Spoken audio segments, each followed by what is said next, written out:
Hello, everyone. A few weeks ago, I started posting videos discussing a different point of view from someone that probably wouldn't be my demographic. It was interesting to see the responses and rather depressing to see that we couldn't discuss with many people because of their emotions and their inability to discuss the topics and their ability to make sure that they were mean and rude instead. So I decided to stop posting those videos and move on to asking more questions to uncover reasons why. One of the questions I asked was, do you believe if there is media control and media manipulation? 98% of you believe that there is, and that's astonishing. Yet, we don't see anything done about it. So I decided to investigate further and try to understand why. And what I found is quite interesting.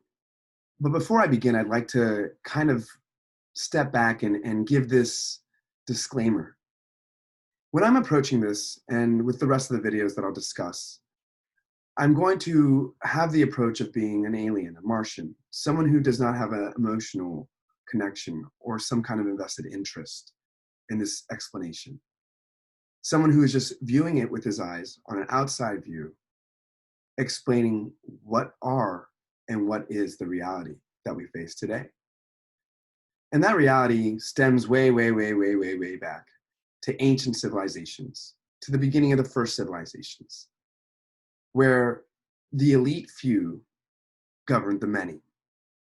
You see this in the first civilizations of Sumer with their kings, the ancient Egyptians with pharaohs, the elites of the Hindu caste system, and it goes on to present day. This notion has been reinforced with many of the major religions, telling the merchant class never to aggregate profits that would make them extremely wealthy, because that would be greed. Never to aggregate profits that would make them extremely powerful, and to always make sure when doing business to be truthful and honest. This has kept a lot of the merchant class, and it's reinforced with the elite ruling the many. Now, some of you might argue and say that today we live in something called a democracy. But then the next question to ask is, what does that mean? Because when you look at democracy in present day, we have really two notions of this understanding. The first being that democracy is a form of government where the people are able to manage their own affairs and information is free and open. The second is going to be the notion where we're more of a spectator, that the elite wealthy class bars us from managing our own affairs, and they also keep information narrow, rigid, and controlled. The second might sound odd and not democracy at all, but it's important that we understand that that's the current notion that we live in today, and that's our society. And that's also the reason why the media and disinformation are able to make their way in. Over the years, we've allowed this system to interfere with our human consciousness. And over time, it has created this oppressed mind of a human society where we think it's okay to go about our day, where we as humans have found it easier and safer to believe rather than to think on our own.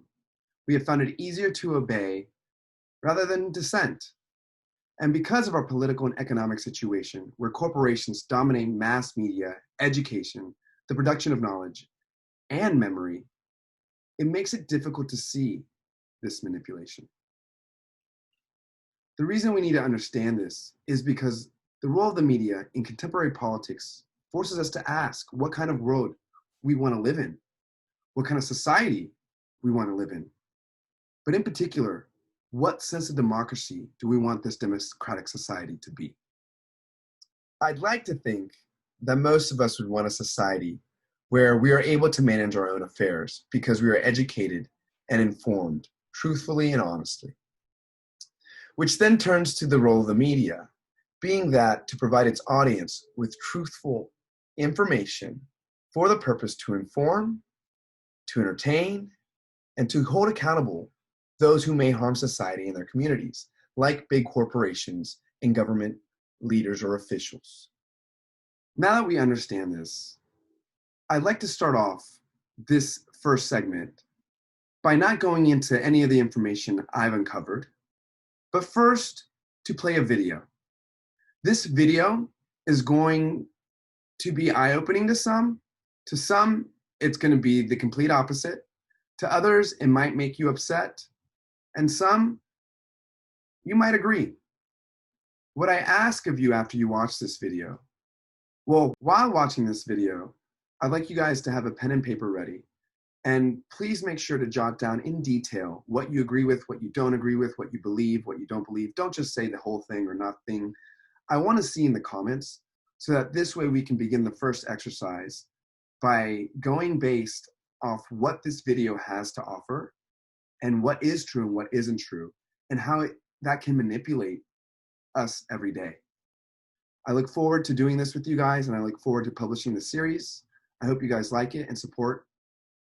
Please share with whoever you feel might benefit from this, and I will see you guys soon. Here's the video.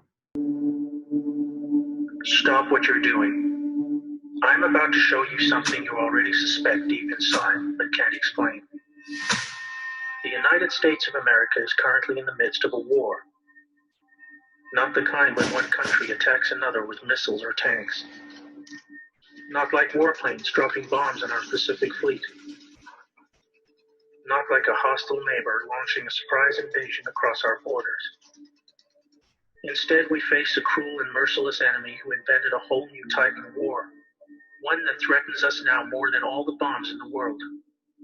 They are motivated by pure greed and inconceivable cruelty, and have been silently reversing all that is good for so long that we became lulled into a state of self-destructive compliance, while they tore us apart and robbed us blind. When patriots took back key branches of the U.S. government in 2016, a light was turned on to the vast corruption network that had infiltrated into the highest positions of power across every state. Only then did ordinary citizens begin to realize how close we had come to the end of it all. But first we must endure one last painful battle that will touch every citizen, no matter who they are. Right now, the country is being torn apart by the biggest political hoax and coordinated mass media disinformation campaign in living history. You may know it as COVID-19. Let me tell you a story. In 2015, as directed by the globalist criminal corruption network known as the Deep State, President Barack Obama authorized millions in funding for the Wuhan Institute of Virology, the location now understood to be the epicenter of the COVID-19 outbreak. The research carried out here was to provide the agent for a global biological attack on a scale never before seen, one that would be timed for release within an election year, starting the very day unsubstantiated efforts to impeach President Trump fell apart. With their base of operations in the Democrat establishment, the Deep State Shadow Corporation embarked on a coordinated irregular warfare insurgency with multiple aims, all under the cover of a global pandemic they themselves manufactured for this purpose. Enabled by their owned and controlled corporate media monopoly, they instigated a heavy-handed and unjustifiable nationwide shutdown to reverse Trump's many economic and unemployment gains, with Democrat-controlled states suffering the harshest restrictions in the country. Trump's energetic rallies were halted, hiding from view the surging nationwide passion for his galvanizing message, while Democratic presidential frontrunner Joe Biden was able to avoid interviews and debates where left-leaning voters would not be shown his obvious inability to govern, or the emerging Ukrainian bribery scandal that earned his family millions in illicit kickbacks by abusing his office. The next major advantage of the pandemic for the Deep State was the case made to the public for mail-in voting, a highly insecure practice proven to be rampant with fraud, just as the public saw in one such example when a former Philadelphia judge pled guilty to stuffing ballot boxes after being paid by what he called a Democrat political consultant. With a rapidly rising death toll needed to make the case to the public for even harsher control, normal influenza deaths for the year were recorded as COVID-19, artificially inflating the numbers. But this was only the beginning. When this did not yield enough fatalities, the Deep State initiated a murderous plan to defy federal guidelines and to move infected patients into nursing homes where the highest risk age group could be found in large numbers. State governors of New York, New Jersey, California, Pennsylvania, and Michigan oversaw what can only be described as a genocide of our elderly loved ones, even as the quickly constructed field hospitals and medically equipped Navy ships stood mostly empty. This horrendous act cost the lives of over 50,000 people, but gave the insurgency a death toll that would stoke the public fear needed to push ahead with their goals. In these dark times, when people had little else but the comfort of community in their faith, this too was forcibly halted when simply going to church was banned across the country under the guise of public safety. Depression and loneliness became the new epidemic, all designed to create the social conditions needed for what was to come next in their despotic plan to fracture the nation and hold on to power. Immediately upon reports of a flattening curve and a reduction in new cases, the mysterious murder of George Floyd hit the headlines. What was presented to the public as a routine instance of racially motivated police brutality turned out to be a strange and coincidental series of events involving two men who once knew each other, working security in a nightclub. This event provided the justification for the next chapter in their coordinated insurgency against the United States. The goal was to inflame civil unrest along racial lines on an emotional platform of social justice. A divided house cannot stand, and the enemy knew this all too well. Black Lives Matter was funded and designed by the corrupt Democrat establishment as a social weapon to draw crowds of well-meaning protesters into harm's way, using them as human shields while they pushed a savage insurrection on city streets. This was intensified even further by folding in the violent paramilitary group Antifa, who were given a free pass by Democrat mayors and governors to loot stores, smash up small businesses, and assault innocent bystanders. The public was shown in explicit detail how Democrat leaders refused to protect local citizens, choosing instead to provide an open road for the anarchists to destabilize civil society, allowing the innocent to be indiscriminately injured and terrorized.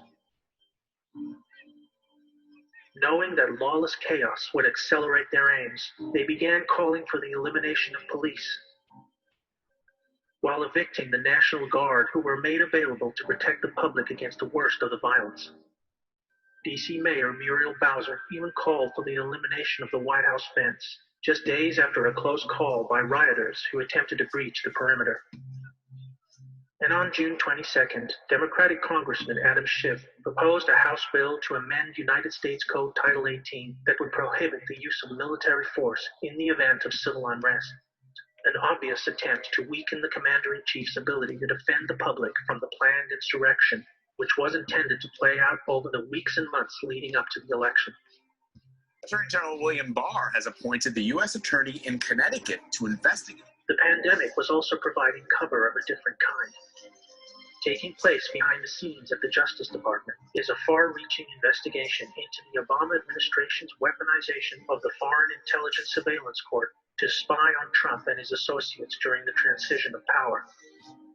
With evidence now emerging that Obama officials, including Joe Biden and Obama himself, colluded to frame General Michael Flynn, they used social distancing guidelines to hold grand juries and give witnesses the cover of health fears to avoid honoring court-ordered subpoenas.